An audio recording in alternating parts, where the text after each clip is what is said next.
Welcome to the Prodigal Blonde Unfiltered with me, Andrea Logan. You guys are in for a very special guest. She is the reason why I moved up to Hollywood over, 25 years ago. Brande has built successful careers as a writer, producer, actress, and businesswoman. She starred as Lee Dyer on Baywatch alongside Jason Momoa and appeared in films like The Nanny Diaries and Starsky and Hutch. Her horror roles include Dracula 2, Ascension of Hood and Horror. Brande also made a mark on The Celebrity Apprentice, reaching the finale and returning for the All-Star season. As an author of Bounce Don't Break, Brande is also known for her production work, founding her company in 2000. Current projects include Ace and the Christmas Miracle, Twisted Vines, Project Legion, and Wineville. In addition to her career, Brande volunteers for various charities and enjoys being a mother. Please welcome the one and only beautiful Brande Roderick. Hello. Welcome to the show, my long friend. I have to say, I'm like super emotional right now because you and I kind of had a quick little, thing here in the very beginning, but it's like full circle, right? Like so long ago. And you're saying how, I'm the reason you came here. And it's like, well, then gosh, I helped you have your babies. I mean, and just the so many memories that you and I have, like it just all like came flooding back, like just how far we've come from, I don't know, what, 27, 28 years ago? I have to say it was 1998. And I started, so let's backtrack with the story because you were such an angel in the flesh in the Playboy Mansion. So I don't know if you remember Gordon Real. He was the commercial agent that represented a lot of Playmates. So yes. I was doing the San Diego, LA trek from San Diego to LA with auditions.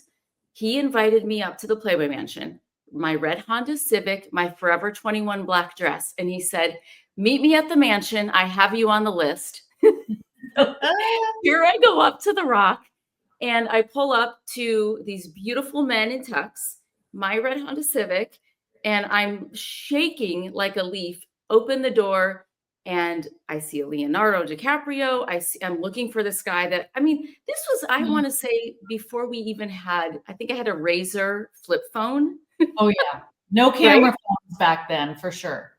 So I couldn't even text anybody. I go up to the bar and I'm like, okay, I need to get a drink.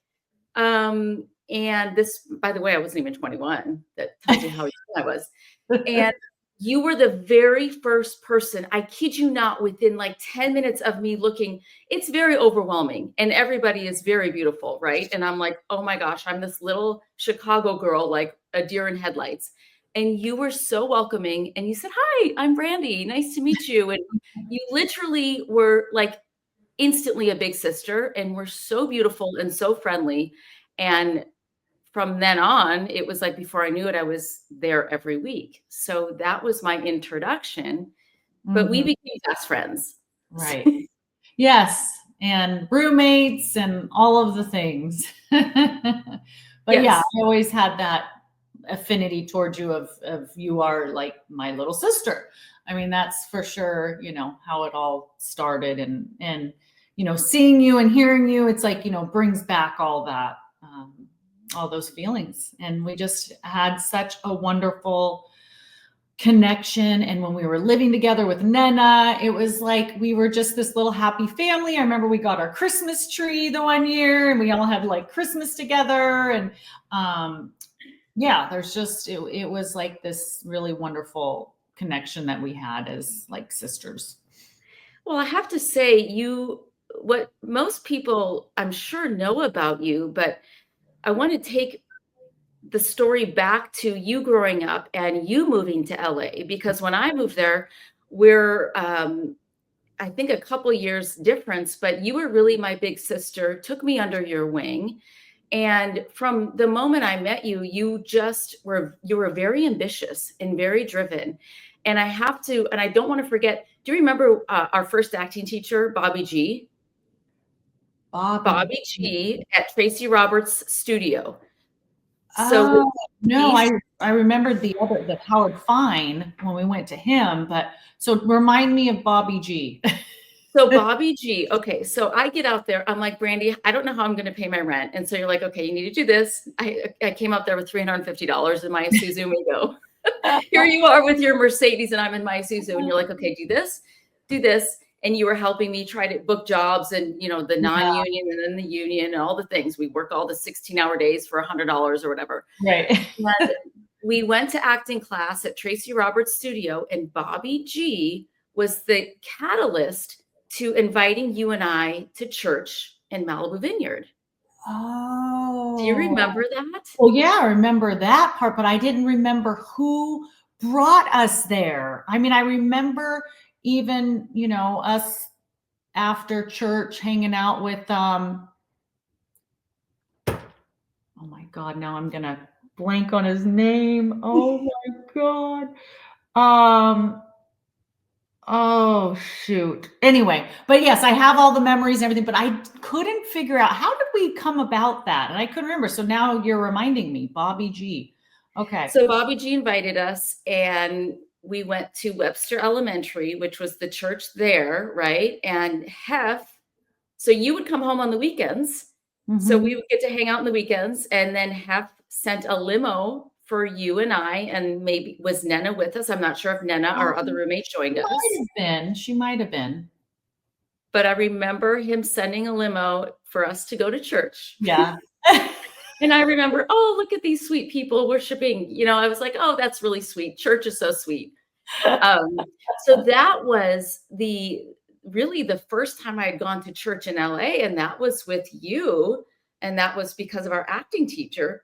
Yeah. So anyways, full circle, I'm like you said, I'm so grateful how life has this beautiful way of weaving us all back together and knowing, I don't believe we cross paths with anybody by accident. I believe that everybody we cross paths with, it's meant to be, and it's all orchestrated.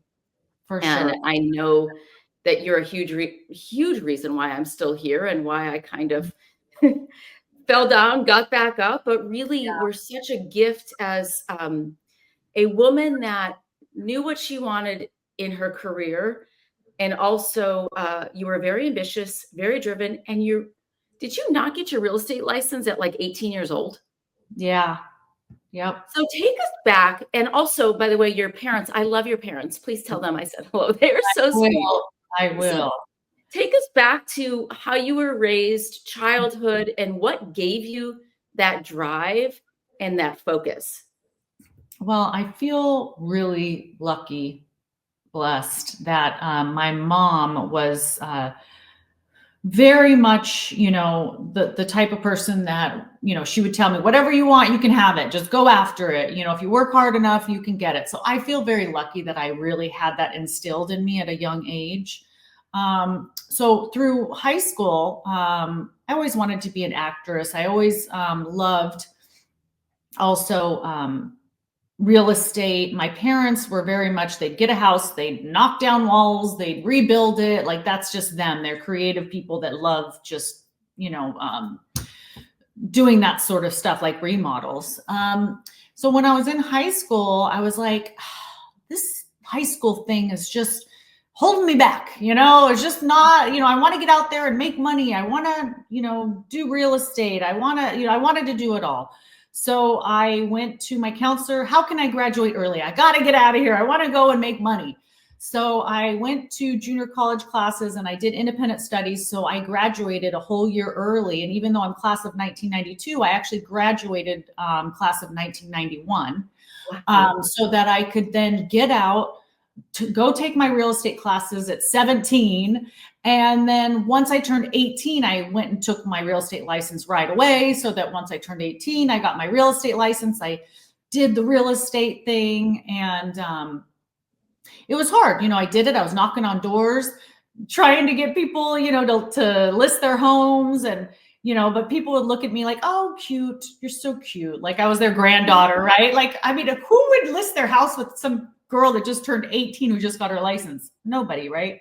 But anyway, so it was a great experience. I was doing it, but I was also going to college for my minor was in theater, and I just loved acting. And at the ripe old age of 22 or 23, however old I was like, I'm not getting any younger. If I want to do this, full force, I got to move to Hollywood, because at the time I had been doing all the independent films out of San Francisco. I was doing TV shows like Nash Bridges. I did a couple episodes of that. I mean, you can only do so much in San Francisco. It was time to like move on. And so I got in a U-Haul, packed up all my stuff. I didn't even have a car. Went straight to our friend Leonard Jackson's house and slept on the couch for a couple months, because I didn't even have a room ready yet, because he still had someone living in it. So I went there, no car, no bedroom, but I had a couch to sleep on. And just kind of started from there with this ambition and dream that, I'm going to freaking make it. I'm going to be an actress. I'm going to do what I love.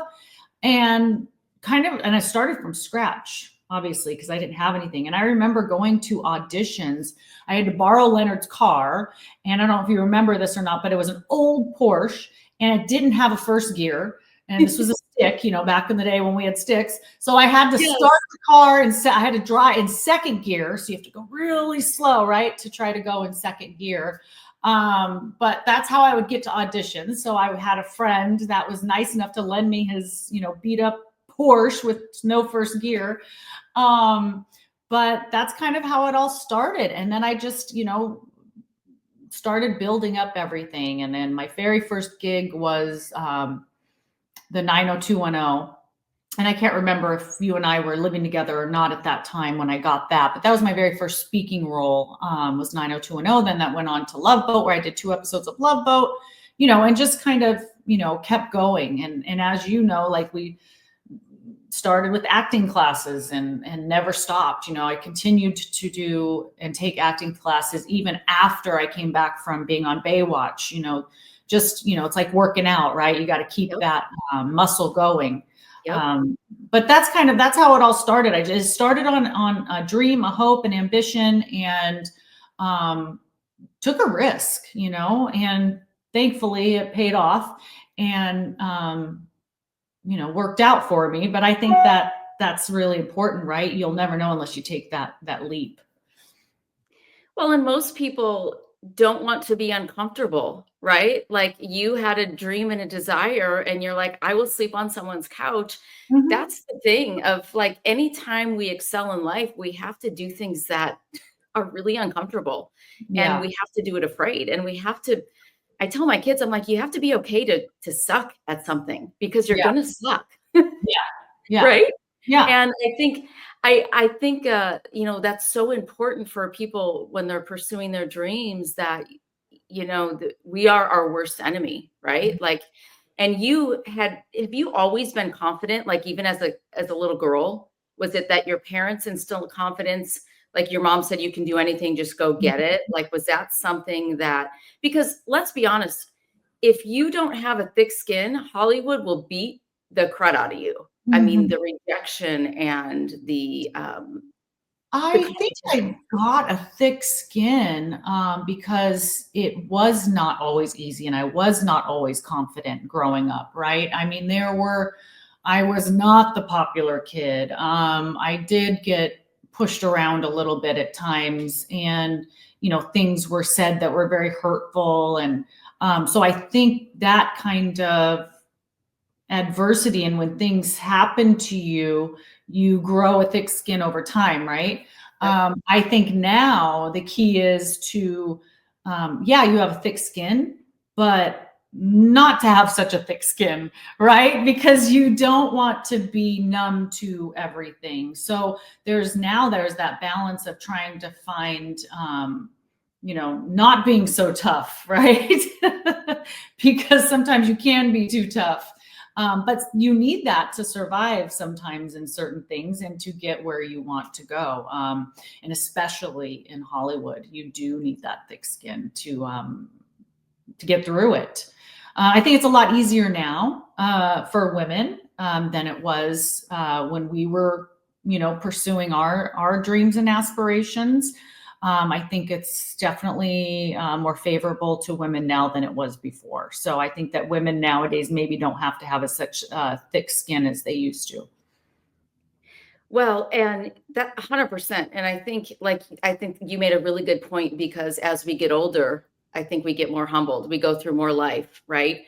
And we can Mhm. go through, bearing children and then being married and living Mhm. that American dream and then walking away from that dream and grieving that, right? Yeah. So I always say we can become our situations can soften us or we can become bitter and Mhm. hard and angry, or we can really allow life to and let God to mold us into what he's called us to be, because life does not get any easier. I just think we get stronger the older we get.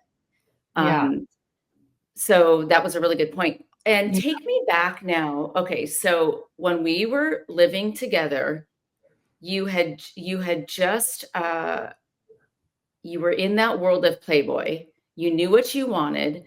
You were very strong in your character. You were very confident. And you also, right around the same time, so you were in Playboy and you were Playmate of the Year, right? Mhm. So what year was that? Playmate of the Year, we shot it January 2001 and it came out June 2001, right? 2000, yeah. Yeah, Okay. I think. Or it might, yes, that's right. Yep. Yeah. So from when I met you, you and I only lived together. We lived together, I want to say 1998. Okay. So what you achieved in the few years that I knew you is what most people look to achieve in their lifetime. Like you kind of had that Marilyn Monroe dream of Playboy, not only posing in Playboy, dating Hugh Hefner, which I know everybody wants to know what that was like. And then booking Baywatch, booking Yeah. 90210, booking Baywatch. Yeah. So in your eyes, reflecting from where you are now, looking back, tell me how that experience was for you. I mean, what a freaking time to be alive. Holy moly. It's so different because we didn't have social media. We didn't have the camera Right. phones. We didn't have all the things that people do now. But when I think about it, and even when I tell my kids, it's like, guys, like I was one of 60 women in the world, was on the number one watched TV show in the world. I mean, living like this life that's like people could only dream of. And I have nothing but like so much love and respect and gratitude for Hef and Playboy because that's where it all started, right? But it's just like I just got to live like this amazing dream, and I just feel so grateful that I got to experience that because it's just when you think about it, it's like it's crazy. It's what I got to experience is just really insane. I mean, even the mansion parties, like you were saying, like the people that we were around, it was a totally different time because no one had to worry about their picture being taken and being put on social media or this or TMZ. We didn't have all that stuff. So people could just be free to be themselves and hang out and be joyous and having a good time. And it was just such a cool time to be alive in that era, that age. And it really was something else. It really was. It was, and I have to say, you have always, from when I met you to even when I reconnected with you this last August at the Baywatch party, you've always had such a gentle spirit. I feel like you never have now I'm gonna cry. No, you never have anything bad to say about any other woman and Mhm. any other person, and you really have like this beautiful soul that has not you're a rare one in Hollywood because you're aware of your blessings. Mhm. I feel like you didn't take advantage of people, or you're just very humble. And so I just want to point that out, because I'm sure you get that a lot, but you really are, for what you've accomplished and achieved, you've had a very wise head on your shoulders. And I look back because I was like this lost puppy looking for validation, right? So in my eyes, my best friend, Brandy, my roommate, got everything that every girl in our age wanted. Playboy, Baywatch, all the things. It's like we wanted the exterior attention and validation. But you and I both know, like, that comes and goes, and that lasts for a moment, right? Like, I mean, yes, those are accomplishments that nobody can take away. But I remember, because I didn't have that internal barometer of knowing my identity in Christ, I did not know how to take it. I took everything to the extreme. So while you were like achieving those things, I couldn't date one guy. I was dating three guys. I couldn't, then one of the guys that I was dating at the Playboy Mansion, very wealthy man to this day. He's a very famous, I won't even say, he's a sort of doctor, introduced me to cocaine, right? And so little Andrea didn't know, like, my personality is very black and white. Like, we either are, we can be ambitious in a good way or ambitious in a bad way. And because I didn't know balance, I self-destructed, right? Because I didn't feel worthy of what I wanted to be. So all that to say, my question for you is having the notoriety, the attention, like you said, the social media. I mean, we were partying with George Clooney, Leonardo DiCaprio. I mean, those people were norm. Like, they were at the Playboy Mansion. Every time I was there, they were there. I mean, we were rubbing shoulders with A-listers, and some crazy stuff go on. But how did you maintain a level head in the midst of, I couldn't, God had to pull me out of it, because I almost died. Like, I almost overdosed, right? Like, there was a moment in time in my apartment when I was 21 and you and I were not living together. I almost had overdosed. And so it only took a handful of times of me experimenting with drugs that I was like, okay, I don't know my limits, and I'm highly impressionable. I'm influenced by people that are very wealthy and very famous. And I kind of got lost in that world. So how in the heck did you not get lost in the fame and the notoriety and the attention? I'm wondering if it was, and I don't know, but I'm wondering if it's maybe your age, right? Like, you were younger than me, right? So when you're so young, you're more impressionable, and you don't know as much. I mean, that, I don't know if that has something to do with it, right? I mean, 20 years old is pretty young to start, going to Hollywood, right? Because your brain is still developing, you're still really young. But that could have, a little bit to do with it. But I don't know. I wish I knew what the magic antidote is. I don't know. But I will say, I, from a very young age, always read tons of self-help books. I don't know if you remember that about me or not, but I was constantly always reading self-help books. Even I remember at the mansion, I was reading one called In the Meantime. I mean, it was just all about learning and doing things in the meantime, but this isn't your forever thing. I mean, there was just so many, I was constantly reading self-help books. And I think by always having that in my head, and I still do it, for me, like, that's a part of what helps me stay on track. I read a minimum 2 to 3 books a month, and they are all self-improvement books, whether it's just anything that's going to make me to better myself, to remind me of things that are important. I think that by maybe, if people can do that to stay on track, I think that's pretty important, because you're basically brainwashing yourself, right? To do good things, to feel good, whatever it might be, to improve yourself, really, Well, I remember too, you were very disciplined and you were very diligent about your workouts. I mean, you were like, I remember even back in the day, you walked. I mean, you were very diligent and you Uh-huh. weren't extreme, but I just remember you were very balanced with your eating habits. I mean, and I was like, girl, you like to eat and you're this big. But you were very consistent Yeah. with your reading. I do remember that. You were consistent with everything you did in life, which I think also led you to, I don't know how many years after Baywatch, led you to Celebrity Apprentice. Mm-hmm.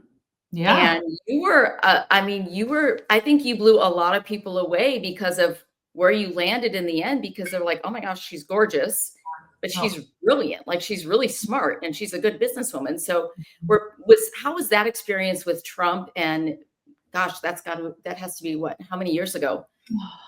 A long time ago. The first time I was on, I think, was 2008. And then when we did the All Stars, I think it was 2011.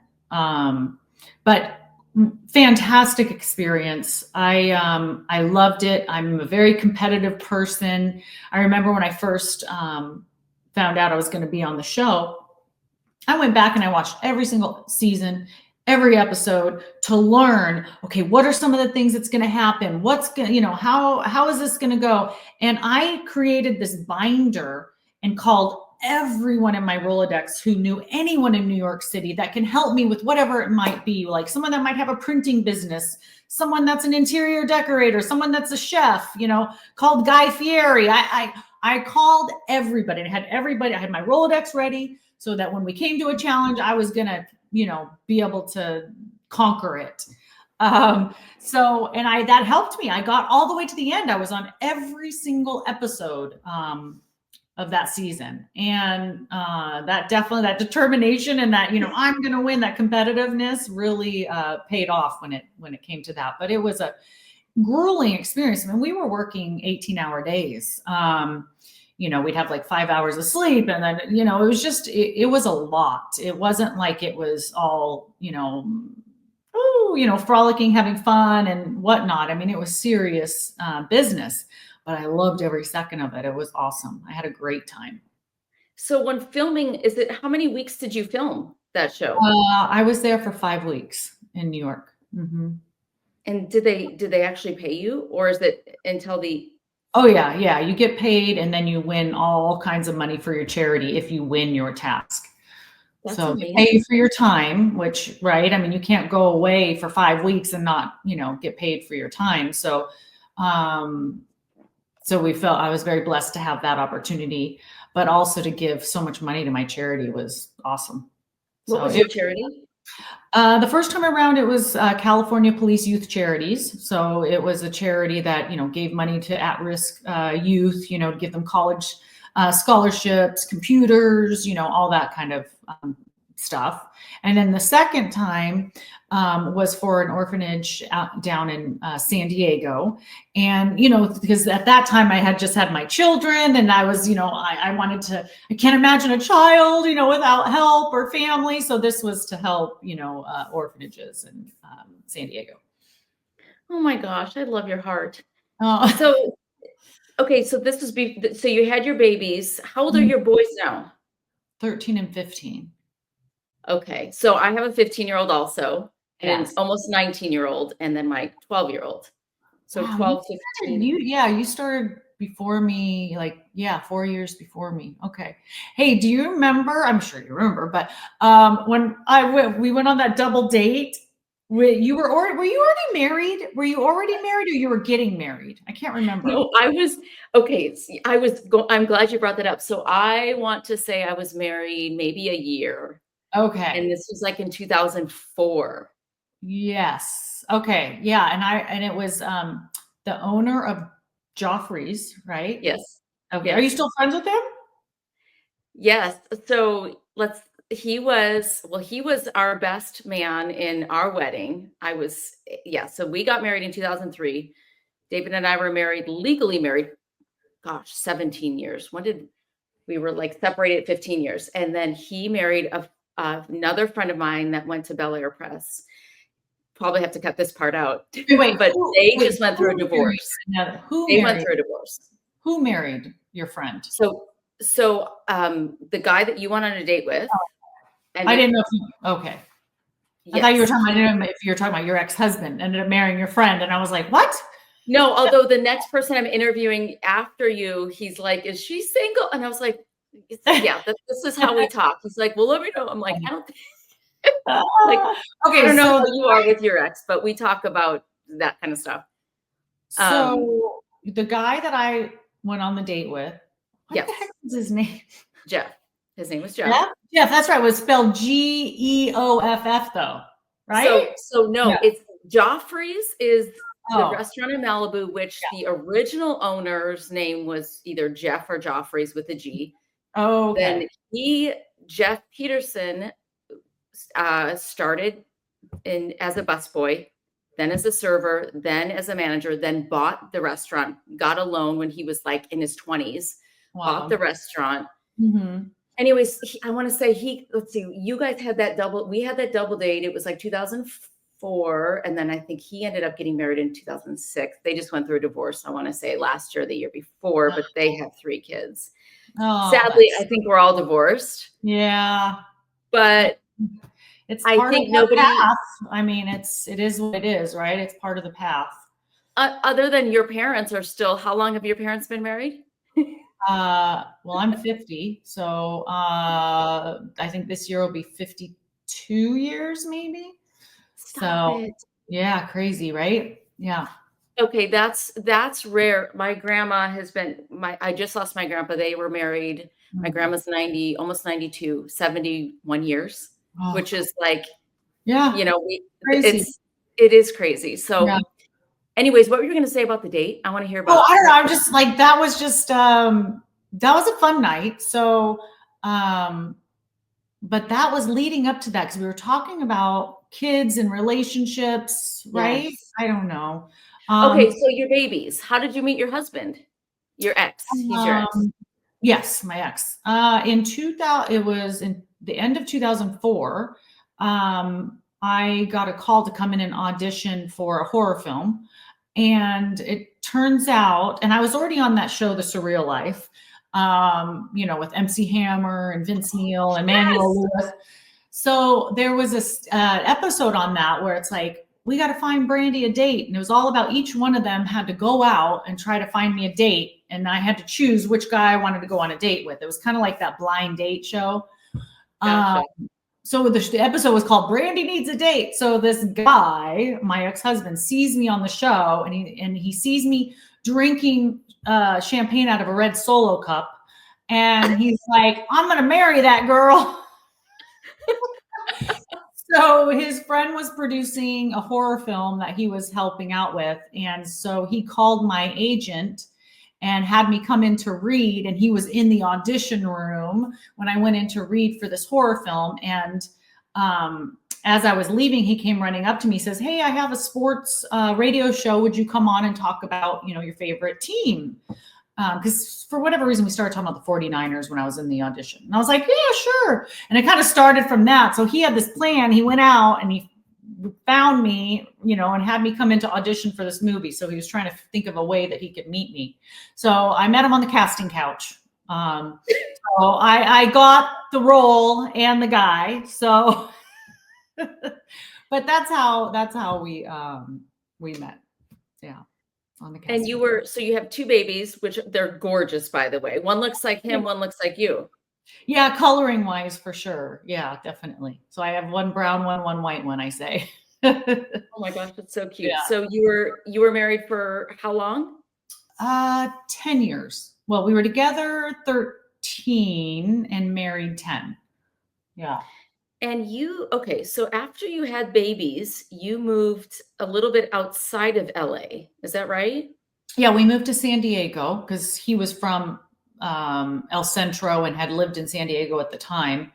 And it was either going to be, we're moving to Calabasas or San Diego. Like I wanted to raise my family in Calabasas. That's where I thought I was going to raise my family.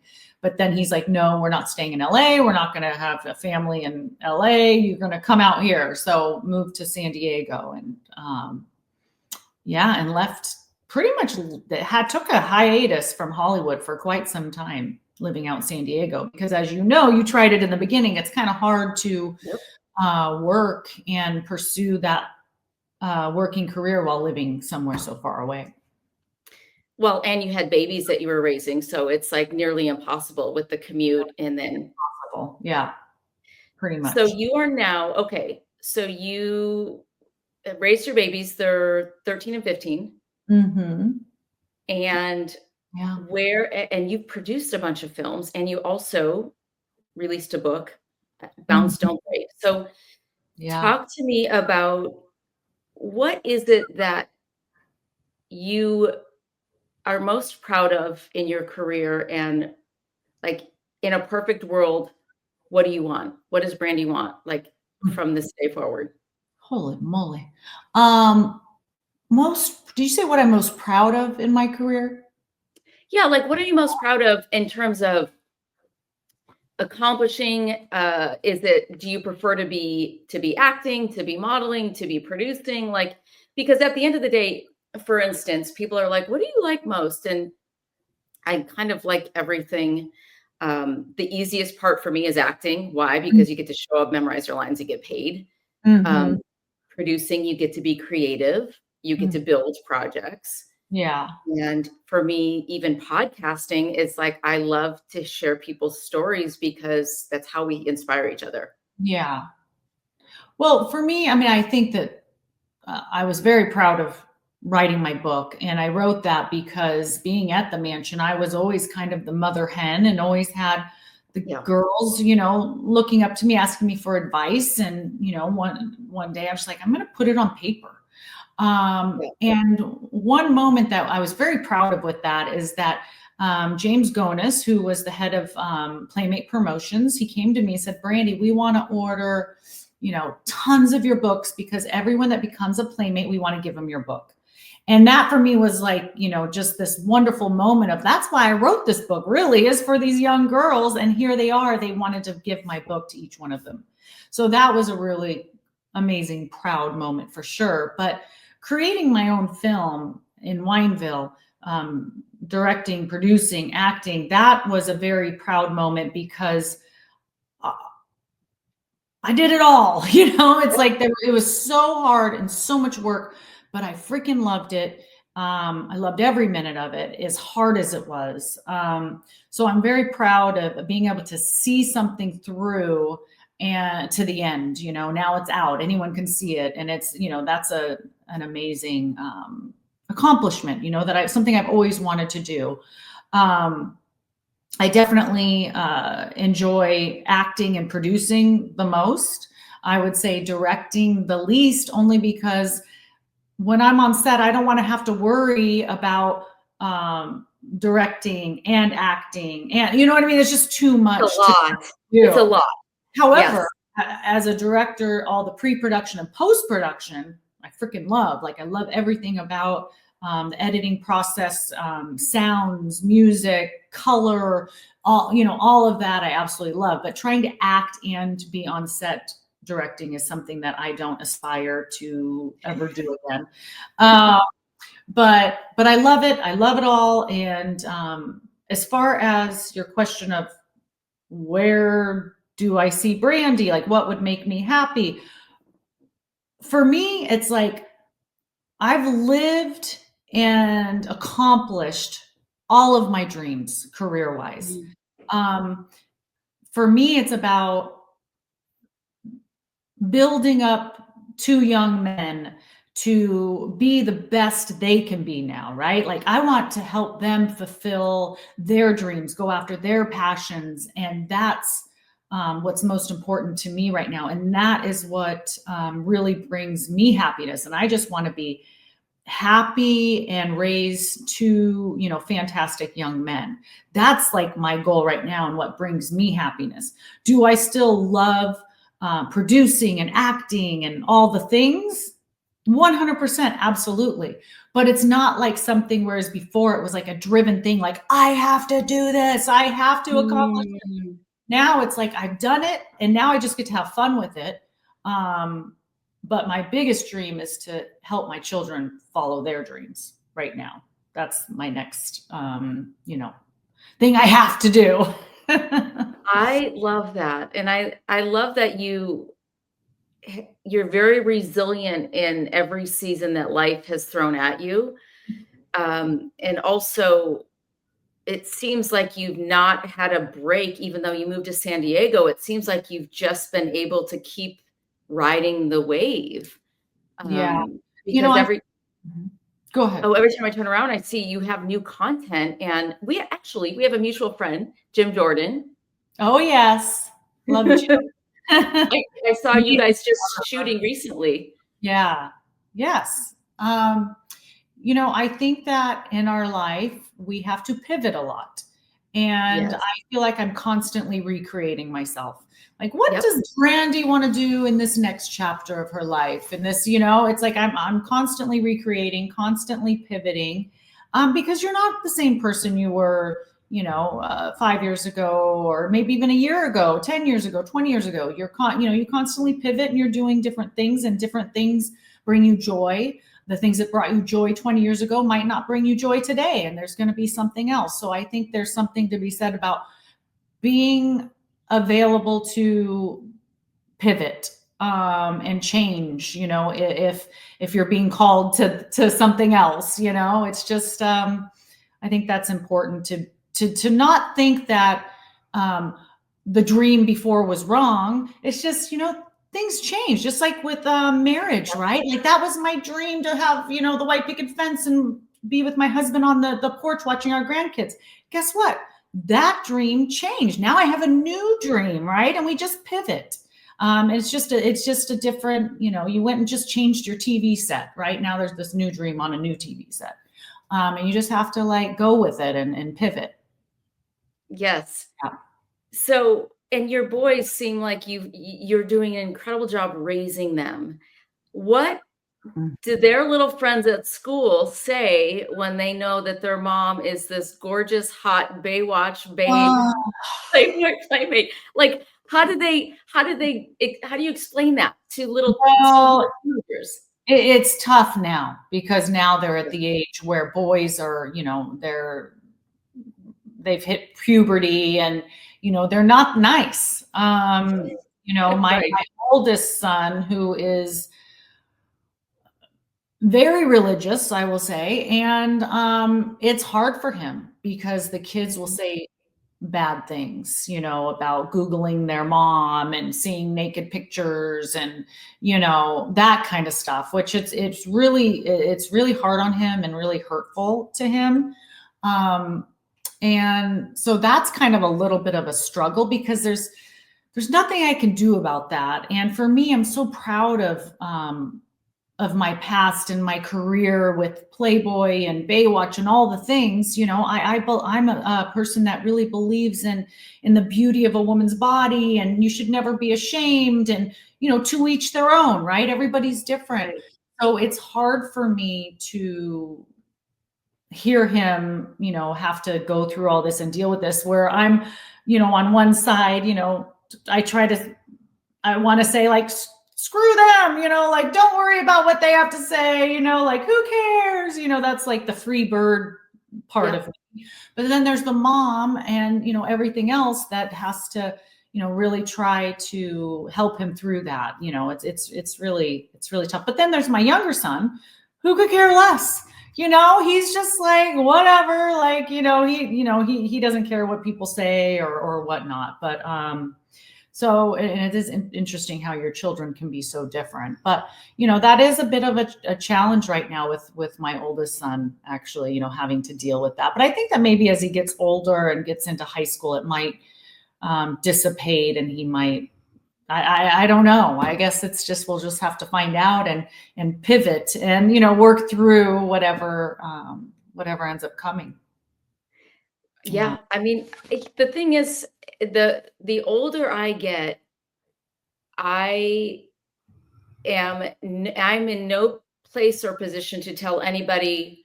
I just think we have to love each other well, because whether it's religion, politics, beliefs, sexuality, I'm not here to judge anybody, because we have our own convictions.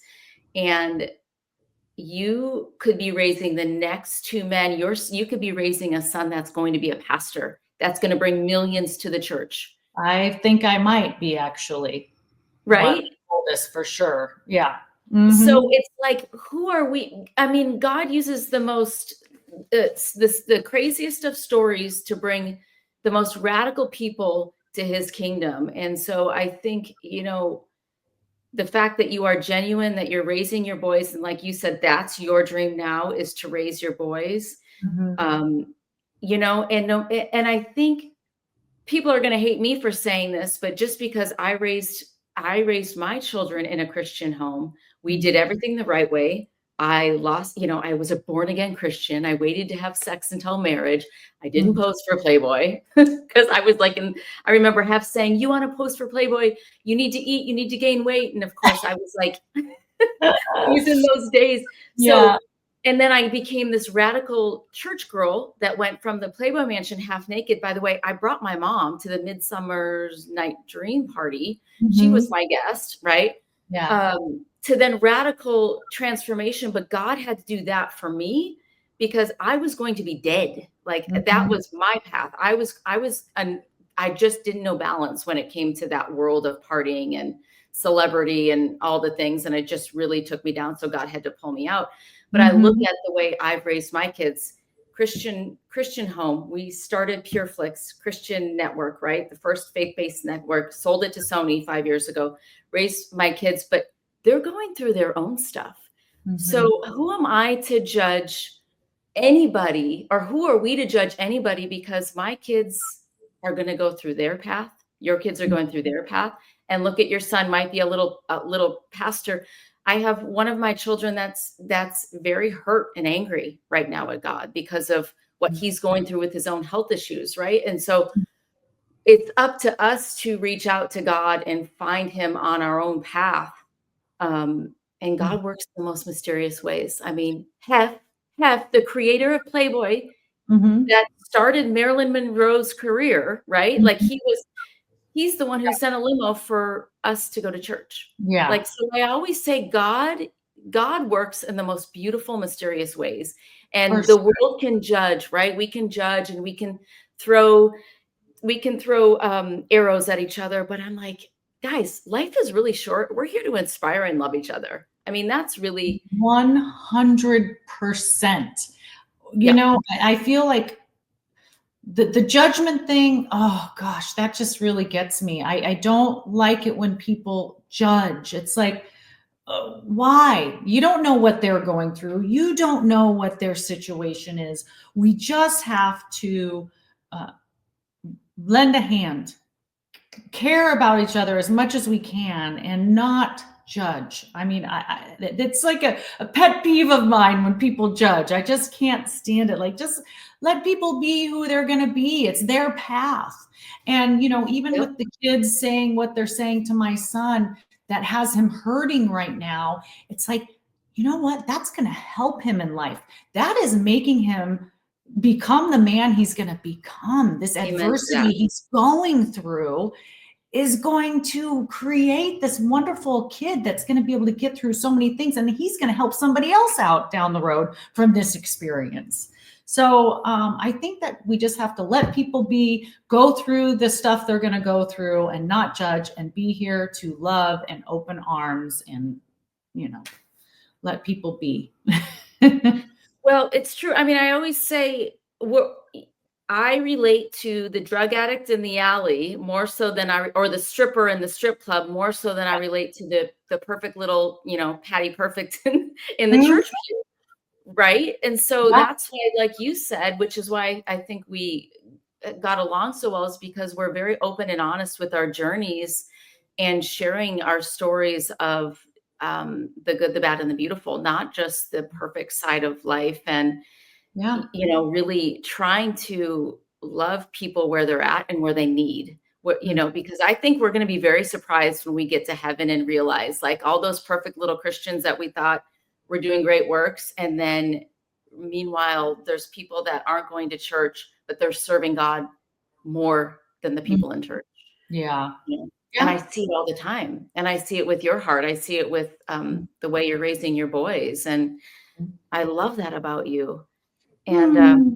I would love, now I'm not, so this is the last thing. On you make a living in a way that I am so fascinated by. I know nothing about.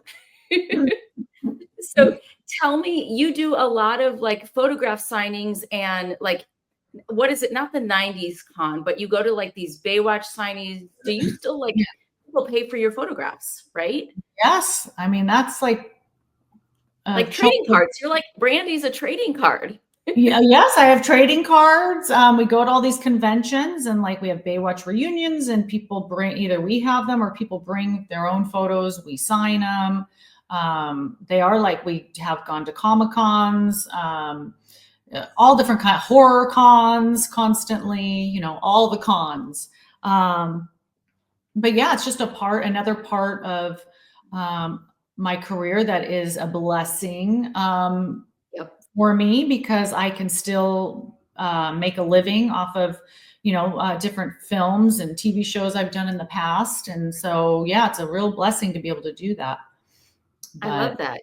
Yeah. You're like a trading card. I mean, it's really, you're an icon with Okay. So let me tell you something. I have to say, I'm very proud of you. And I will tell you, I remember, I don't know how long ago it was. I was in my room and watching this movie. And I was like, and this was, you know, after we had not talked in quite a long time. And I'm watching this movie. I'm like, is that freaking Andrea? Like, is that Andrea on the TV? And I was just, and I think I messaged you when I saw it because I was just like, oh, look at this girl. Like that was your dream to act and become it, like, and here you are doing it and you're doing it in big ways. And I was just like, in all these movies you were doing, and I was just, I'm so proud of her. I was just, I really am. I'm just so proud of you. And, you know, you got to do your career in acting, you get to do that. You raised your beautiful family. And so, I mean, to go from this little 20-year-old girl to where you are now, and you got to live your dreams. And I'm so proud of you. I want to tell you that. Oh my gosh. Oh, that means so much. You just made my day. Thank you. Yeah. Thank you. You know, it's hard to be in this business and to really, as you know, after you hit the age of 30, to be able to do what we love. And for me, I had my son at 28, right? So in my prime, I was raising babies. So I was nursing a baby. We were doing films, building PureFlix. That was really hard in itself. And I had to say no to a lot of jobs that for leading roles because I was pregnant or giving birth. So there was a few roles that I had to pass up. So I look back and I'm like, wow, I could probably be much further along in my career, but I always wanted to be a mom. Yeah. And I don't regret that. And I'm now, well, I'm mid 40s now. And so I'm kind of went through a divorce at 39, 40. So I feel like I've really only started the last few years, like, and then the pandemic was, so I kind of feel like most people are, I had a huge decade plus of a hiatus where I was playing safe.